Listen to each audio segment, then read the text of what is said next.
We frequently find ourselves swallowed up in one regret after another. We're constantly beset by a gnawing frustration of choices made that cannot be unmade. We abhor the fact that somehow, in some way, we gave ourselves permission to make the stupid decisions that destroyed a relationship, or crashed a career, or set us on the path of addiction, or cost us our kids, or left us with any number of losses. And in it all, we desperately wish that we could start over again. We hope against hope that just such a wish might actually be real enough to relieve us of whatever we've done that's wrecked our past. This desire to start over again is often crushed by the pangs of regret, or it's strangled to death by a chafing kind of embarrassment for whatever it is that we've done. For some of us, these feelings haunt us every minute of every day, leaving us living an imprisoned existence, chained to failure and shackled to a deep sense of regret that we simply cannot shake ourselves free from.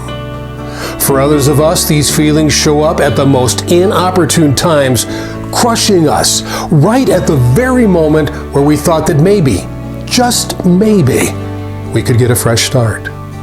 And in it all, this hope, this wish, this desire to be granted even the smallest opportunity to start over again is obliterated. This desire to start over again is based on the vexing reality that at some point we didn't do life all that well. We made a poor choice, or maybe we didn't make a choice at all, which turned out to be worse than having had made a poor choice. We missed an opportunity because we reckoned it to be less than what we deserved, when maybe we were less than what it deserved. We lost a relationship because we took for granted the gift of another person, leaving us with neither gift nor person. We let our anger take the reins because we foolishly refused to allow wisdom to rein us in. We hurt a friend, or we mistreated a foe. We walked away from someone when we should have walked their way. We said yes when the obvious answer was no. Somewhere, somehow, in some way, we screwed up. We found the past to be unforgiving. It will not be moved or tinkered with. Our actions are now the stuff of immovable history. The pain is indelibly scrawled across the pages of our lives, spilling over onto the pages of the lives of those that we hurt. The memories are etched, the moments are forever encased in what was, and there's no eraser big enough to blot out even the smallest part of whatever it was that we said or did or didn't do. It's done, and all of the regret in the world can't undo it. The past might be over, but it never leaves us. Indeed, the past is unforgiving. In the Bible, Jesus said, "Behold, I make all things new." This reassuring statement doesn't deny the past, nor diminish the realities of it. Interestingly, the statement itself acknowledges that things go wrong. For if they didn't, there would have been no reason to make this statement. In the words, "I make all things new," there is a clear acknowledgement of the reality that we can leave a trail of smoldering carnage and a litany of catastrophic messes behind us that are so massive that we can't possibly dig ourselves out of them. This statement does not deny those realities or wave them off as unimportant. Rather, as formidable as the past might be, it is not the end of any story. In fact, it can be the start of a very different story. New is not only possible, it's a promise. Indeed, that statement is a radically empowering statement of letting go and being granted an unyielding permission to let go. This simple yet universal statement draws a fixed line between yesterday and tomorrow. It's the point where the past can no longer proceed. It's a dam of the most invincible sort, where what we did in the past is brought to an impenetrable halt, leaving the future free to be new. The choices that we made and the pain that we caused can be halted. It's the ultimate declaration that we are freed if we choose to be. That statement doesn't erase the past. Rather, it presents us with the opportunity to start over by acknowledging that the hopes of tomorrow can be free of the poverty of yesterday.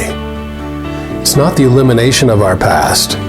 Rather, it's being given the choice to not be imprisoned by it. It's not a denial of whatever we've done.